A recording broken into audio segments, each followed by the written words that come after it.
So you have your iris, you have your pupil. There's the dark for the pupil. Keep in mind that the eye, when you're looking at the eye, the bottom lid is always straighter than the top lid, right?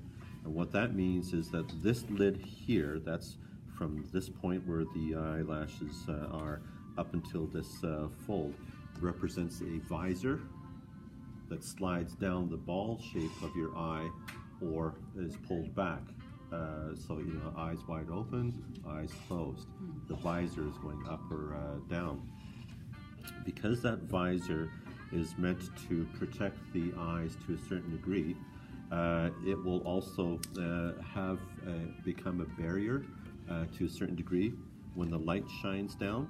So if you're doing a portrait and you're looking at the eyes and it looks like the person's catatonic, that means that you're ignoring one key element, and that is that the eyelid, the visor that slides up and down the eyeball, also produces a shadow.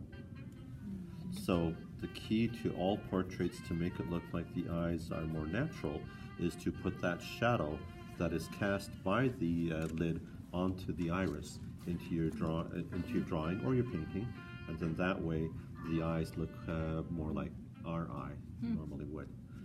As far as the rest of the item is concerned, the only part that's going to be fairly pale, and remember I say pale, I'm not talking about a highlight here, is the bottom part here, because that's where the light is refracted through the clear membrane that is the lens of the eye onto the iris, the colored part.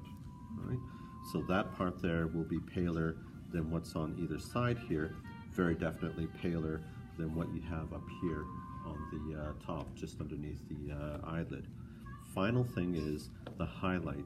Normally the highlight in a painting should traverse both the pupil and a portion of the iris, because if you put it in the center of the iris, it makes it look like they're a cyborg. And if you put it on the iris only, then it makes it look like there's a flaw in the eye, and that's the reason why you put it on both.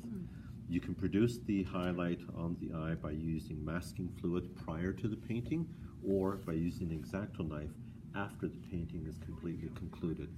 The X-Acto knife would be used to scratch the paint off the paper, and of course the masking fluid performs the full function, but the masking fluid would always be put down prior to the actual painting, and sometimes that can create some complications.